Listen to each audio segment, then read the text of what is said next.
مثلا من نمشي رجلينا من نمشي حفاي حتى نطب للامام، كل حجاره نغز بك كانما بسمار يطب برجلك اثناء ما تلتف حتى تزور للصحن الخارجي.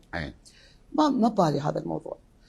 واحد شخص من الكاظميه انطاني قال لي ام حسين سالي لي على مونديال مارمي، هذه الشركه هيك والله العظيم، هذا المي اللي يغسل حي ومي تستاذ نجم هيك بالصدفه دز لي رساله على الواتساب قال لي ما تقدرين تخاطبينا، هذه الشركه مونديال مارمي لا تشتغل بالعتبه الكاظميه، هل هي حقيقيه ام لا؟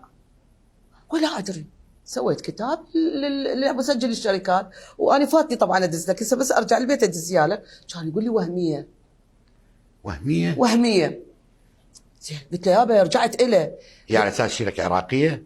هي شوف مونديال مارمي مقرها في لندن وهي المفترض شركه لندنيه، قمت ابحث عن مونديال مارمي وانت ابحث تسوي يا بنت رجع تلقاها مقرها باليونان وهي جنسيتها ايطاليه. بنا انا ظل لي الصافنه، قلت زين ليش يجيبون شركه وهميه بالعتبه الكاظميه؟ ايش عندها العتبه الكاظميه؟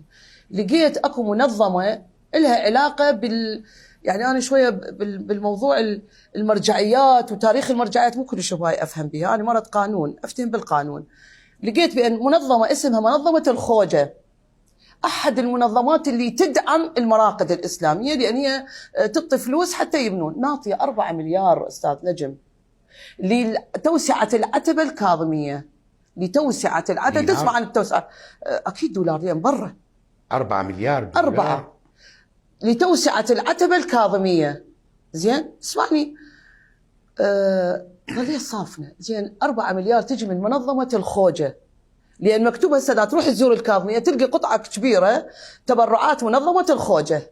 من دخلت على الاوليات لقيتها متبرعه. زين ليش هاي التبرعات تروح الشركه وهميه؟ انت حل يعني، ما اريد احكي انا بعد على العتبات او مدري، انت حلها. زين اسالك سؤال، نائب كان وياي هسه مسؤول العتبه الكاظميه وهو هسه مسؤول الوقف الشيعي، مقدس؟ نائب كان وياي حاله من حالي، يمتلك قدسيه؟ ليش ما احكي عليه؟ ليه هو نائب كان، ليش مقدس؟ لا تحكين عليه، كاظميه كلها قبت، ليش هذا مقدس، هذا ابو العتبه مقدس، يابا منين اخذ قدسيته؟ كان نائب ويانا، شنو مقدس؟ لا تحكين. ما اتصلوا رحنا، لا شنو ما اتصلوا، الدنيا متبحه ما اتصلت علي، شنو ما اتصلوا بس سكتي. وراها دز لي استاذ كاظمي، استاذ مو استاذ بالدال كاظمي، قالوا لي زين سالينا هاي الشركه. رحت دزيتها والله المسجل الشركات، واتمنى هسه من يمك شيل تليفون قول له طلع لي الكتب مال ذني مونديال مارمي واستاذ، دزت لك عالي بهن مخاطبات، شوف شو يقول لك. كان يقول لي ام حسين وهميه، شو السالفه؟ تدري ايش قد الاموال اللي رصدت للصحن الكاظمي للتوسعه؟ وروح انت هسه من يمك اليوم ما دام انت ببغداد روح زور الكاظميه وشوفوا امشوا باوع بيها. البيوت اللي كانوا يشتروها يجون مثلا مستثمرين، تدري اكو بيوت قريبه على الصحن يشتروها بتراب القاع ويروحون يبيعوها للعتبه بملايين. ملف خطر. شنو يعني؟ شنو نسكت يلا قول لي، خلي اللي يزعل اللي يزعل. زعلوا هوايه ودزوا لي هوايه ناس حكوا وياي، قلت عمي انا هذا اني اوراق لقيتهم روح انتوا حققوا عمي بعد ما احكي اسد لسان وانت احكي. هسه انطيك اوصل للبيت ادز لك الكتابين مال مسجل الشركات. شقوا اخالف ضميري ابو الموهميات، تعالوا في فلوس تتبرع لنا دول. رحت بهذا الملف للقضاء؟